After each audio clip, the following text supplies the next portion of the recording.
কয়েক দশক ধরে চলা ইরান ইসরায়েলের ছায়াযুদ্ধ বর্তমানে এক বিধ্বংসী উপসংহারের দ্বার প্রান্তে নিয়ে যাচ্ছে মধ্যপ্রাচ্যকে।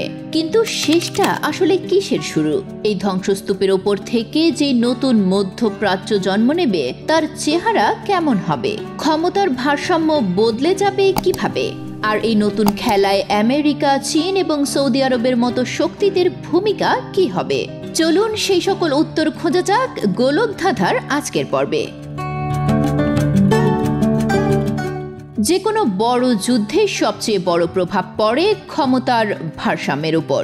আর ইরান ইসরায়েলের বর্তমান সংকট মধ্যপ্রাচ্যের কয়েক দশকের পুরনো ক্ষমতার সমীকরণকে ভেঙে চুরমার করে দিতে যাচ্ছে।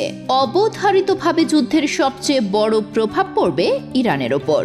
কয়েক দশক ধরে গড়ে তোলা এক্সিস অব রেজিস্ট্যান্স বা প্রতিরোধকের কেন্দ্রবিন্দু হিসেবে যে ইরান নিজেকে প্রতিষ্ঠা করেছিল, সেই ইরানের সামনে উন্মুক্ত হতে পারে দুটি ভয়ঙ্কর পথ।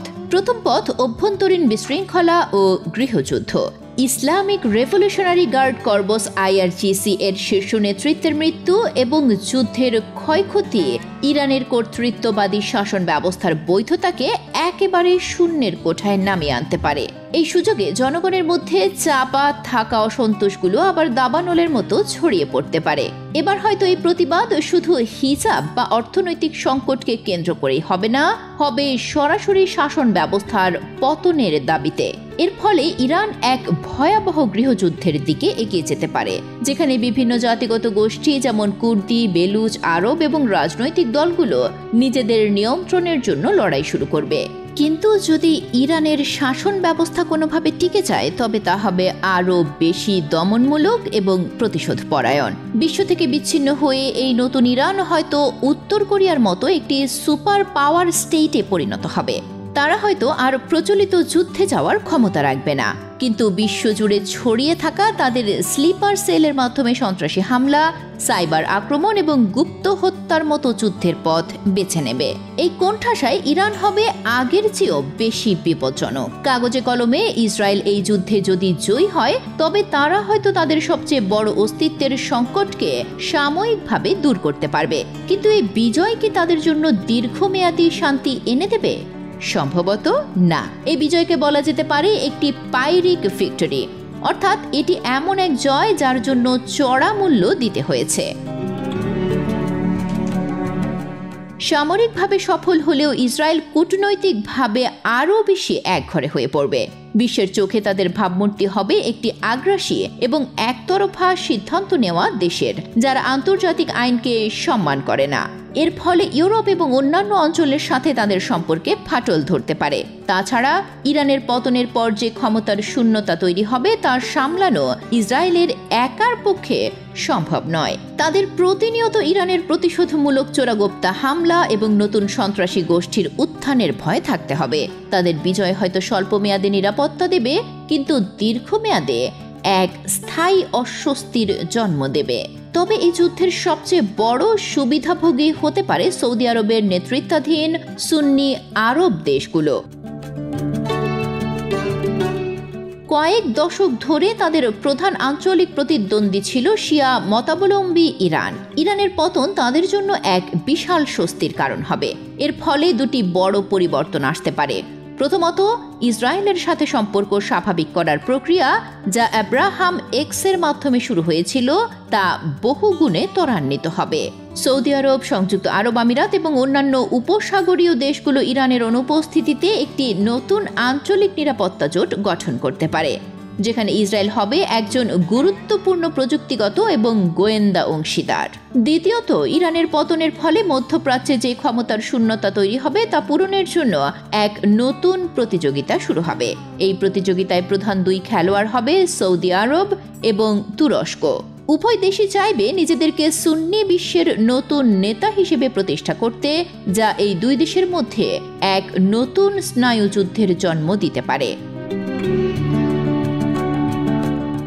যুদ্ধের প্রভাব শুধু মানচিত্রেই পড়ে না, এর সবচেয়ে গভীর ক্ষত দেখা যায় অর্থনীতিতে।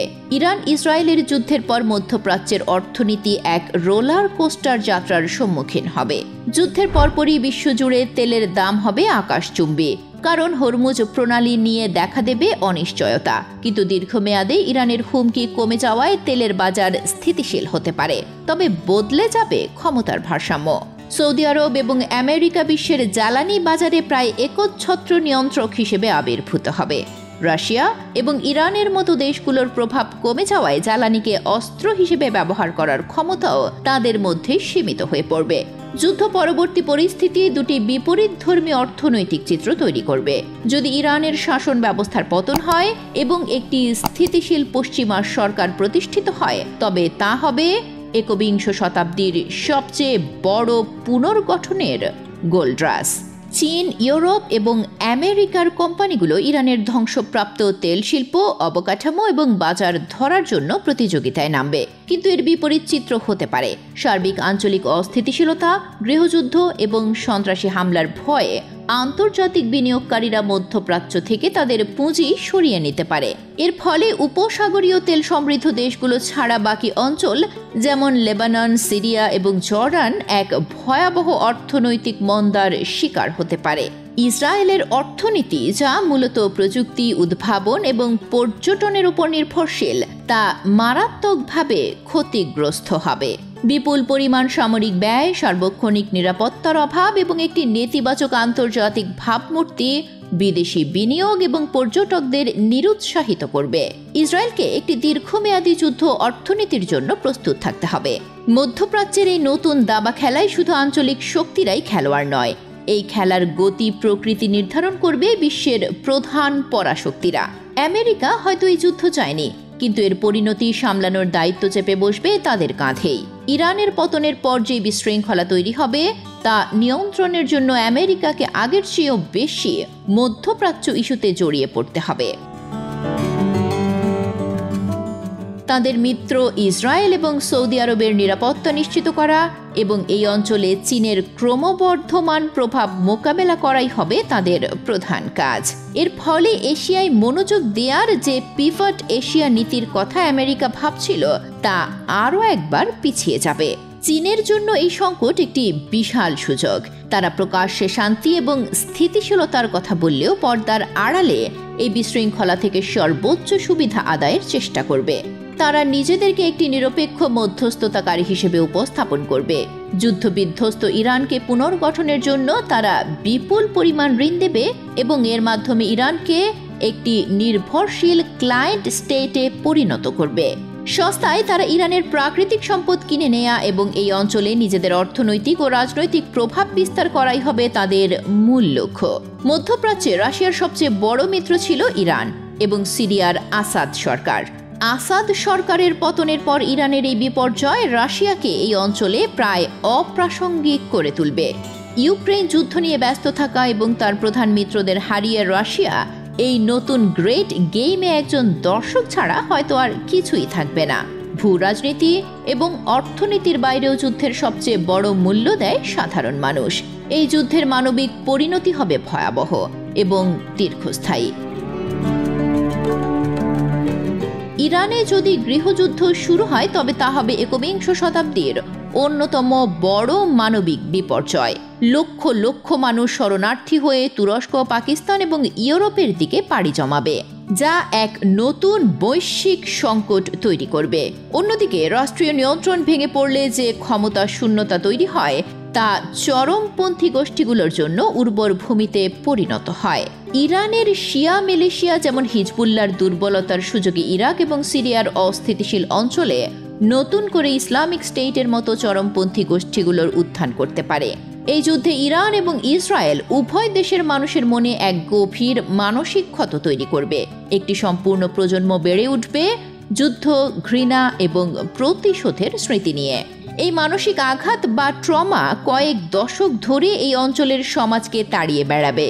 যুদ্ধের পর মধ্যপ্রাচ্যের ভবিষ্যৎ কেমন হবে, এর কোনো সহজ উত্তর নেই।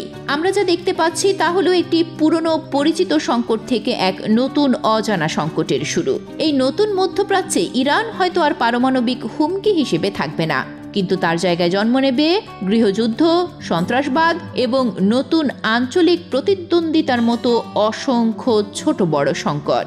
এই যুদ্ধ হয়তো শেষ হবে, কিন্তু শান্তি আসবে না। মধ্যপ্রাচ্যের ভবিষ্যৎ এখন এক খোলা পাতা, যেখানে আগামী কয়েক দশক ধরে লেখা হবে ক্ষমতা, ধর্ম, তেল এবং রক্তের এক নতুন ইতিহাস। সেই ইতিহাস কি আরও বেশি সংঘাতের হবে, নাকি হবে নতুন এক বোঝাপড়ার? তা কেবল সময়ই বলে দেবে। কিন্তু একটি বিষয় নিশ্চিত, এই অঞ্চলের চেহারা আর কখনোই আগের মতো থাকবে না। প্রিয় দর্শক, ভিডিওটি ফেসবুকে দেখতে চাইলে গোলকধাঁধার ফেসবুক পেজে লাইক করুন এবং ফলো করুন। আর আমাদের পরবর্তী ভিডিও আপলোড হবার সাথে সাথে দেখতে চাইলে সাবস্ক্রাইব করে বেল আইকনটিতে ক্লিক করুন। ধন্যবাদ।